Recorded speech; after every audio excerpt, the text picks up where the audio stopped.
Since 1971, people from all over the world have gathered in this magic kingdom to celebrate some of life's most precious moments and occasions. We invite you now to continue this tradition in the place where dreams come true, as we celebrate you.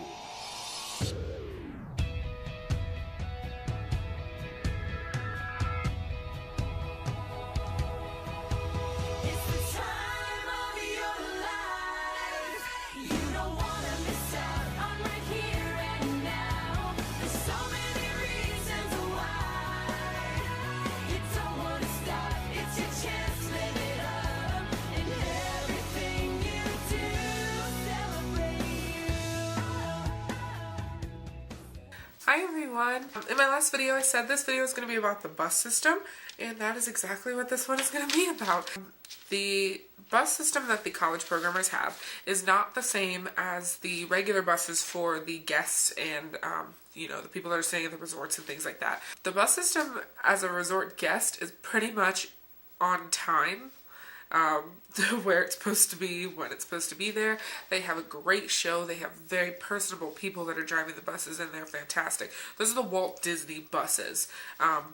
The ones that are for the college programmers are not through Walt Disney. They are through a different company.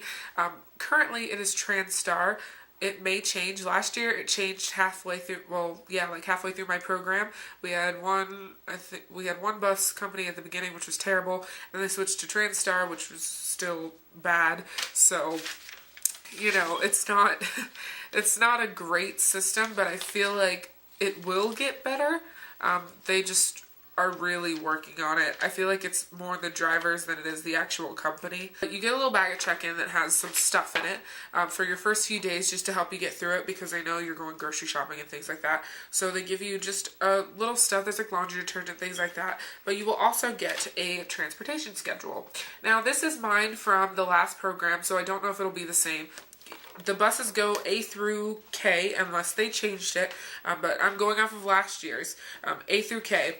And I know the A and B buses were the Magic Kingdom buses, C is Epcot, D is like Saratoga Springs, Old Key West, Fort Wilderness, E is Hollywood Studios, Boardwalk, Yacht and Beach Club. Kind of get the gist. Like each bus number has its own route and certain locations that it goes to, just like any other bus service. It also, something that you'll need to know is Disney does everything in military time. So if you go down there and you do not know military time, you're going to have a really hard time reading your schedule for work and reading the bus schedule. So as you can see here, slightly, this is pretty much, everything's in military time as you go through here. Make sure you get to the bus stop, I would say at least 20 minutes early, because the buses are not the most reliable system. My personal experience with the buses is strictly the Magic Kingdom bus was terrible, terrible. Some of my other roommates that rode the buses their buses weren't as bad. Like, Epcot bus was pretty much always on time. There was always like 18 Epcot buses that went past before one A or B bus would come past. You know, the Magic Kingdom bus was terrible most of the time. Whenever you would go to get on the bus, it was either really, really packed, or you were very lucky and there was nobody on the bus, so you would have a seat. And it was terrible coming back from work to housing, because coming back from work, people literally push and shove you through the doors to get a seat on the bus. I don't care if I'm standing as long as I get home, but most of the time, if there was a lot of people at the bus, whenever there's an A bus, there's normally a B bus right behind it, like literally 2 or 3 minutes behind it, but that's what the schedule says. But knowing the buses, it would be at least like 10 minutes behind it. So I would just wait that extra 10 minutes. They weren't very good at timing at all. That's just how it is. They were not good at timing.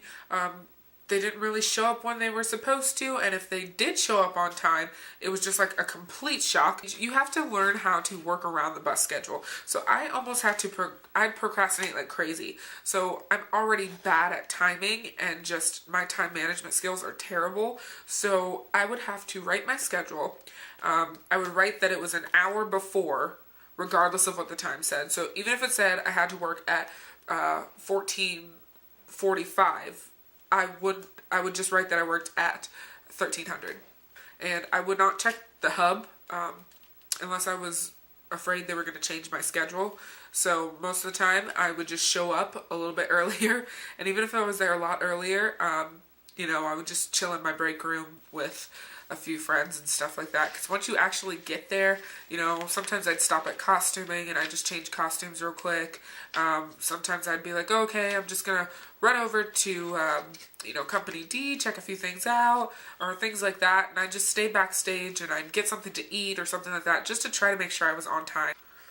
It's not the best, but it works, and hopefully this year it's a lot better. So I'm being the most optimistic person that I can, and I'm just trying to imagine the bus systems being a lot better, but I also plan on buying a car when I'm down there, so hopefully the car just kind of happens real soon so that I don't have to take them as often.